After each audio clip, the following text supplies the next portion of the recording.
सोने से पहले एक गहरी सांस लो और धीरे धीरे अपने दिन की सारी थकान को जाने दो।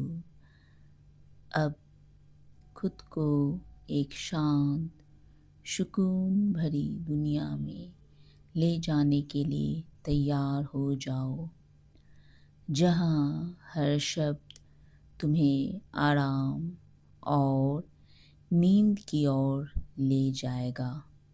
यह कहानी सिर्फ तुम्हारे लिए है, ताकि तुम्हारा मन हल्का हो जाए और तुम एक प्यारी गहरी नींद में खो जाओ। अब शुरू होती है एक सुंदर और सुकून भरी नींद की कहानी। बहुत समय पहले एक शांत और सुंदर जंगल था, जहाँ हर तरफ हरियाली, फूलों की खुशबू और पक्षियों की मधुर आवाजें गूंजती थी।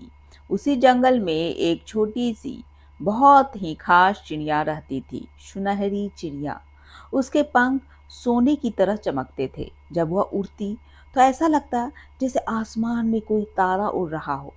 हालांकि सुनहरी चिड़िया बहुत सुंदर थी, लेकिन वह थोड़ी उदास रहती थी। बाकी चिड़िया उससे दोस्ती करने से डरती थी, क्योंकि उन्हें लगता था कि वह बहुत अलग है। एक दिन वह एक पेड़ की टहनी पर बैठी सोच रही थी, काश काश मेरा भी कोई सच्चा दोस्त होता। उसी समय एक छोटा सा गिलहरी का बच्चा चीकू वहां आया।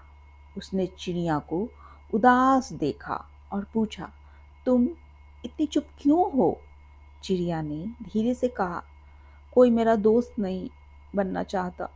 चीकू मुस्कुराया, तो क्या हुआ, मैं बनता हूँ तुम्हारा दोस्त।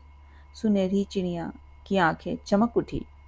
कुछ दिनों के बाद जंगल में तेज तूफान आया। वहां बहुत तेज हवा बहुत तेज चल रही थी। पेड़ हिल रहे थे और जानवर डर कर छुप रहे थे। चीकू का घर, पेड़ का खोखला का हिस्सा जो था, वह भी टूटने लगा। चीकू घबरा गया, अब मैं कहाँ जाऊं, मैं कहाँ जाऊं? सुनहरी चिड़िया तुरंत उसके पास आई। डरो मत, मेरी पीठ पर बैठ जाओ। चीकू थोड़ा डर गया, मैं गिर तो नहीं जाऊंगा? चिड़िया बोली, मैं तुम्हें कभी गिरने नहीं दूंगी। फिर वह उसे लेकर एक सुरक्षित गुफा में उड़ गई। सुबह हुई, तूफान थम चुका था। सूरज की रोशनी फिर से जंगल में फैल गई। बाकी जानवरों ने देखा कि सुनहरी चिड़िया ने चीकू को जान बचाई है। अब सबको समझ आया कि असली खूबसूरती दिल की होती है। धीरे धीरे सभी जानवर उसके दोस्त बन गए।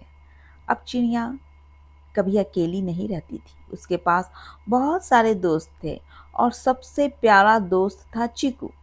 हर रात वे एक साथ बैठकर बातें करते थे, तारों को देखते थे और खुश होकर सो जाते थे। कल्पना करो, अब आप कल्पना करो उस सुनहरी चिड़िया की, जो आसमान में धीरे धीरे उड़ रही है और मीठी नींद में खो जाओ।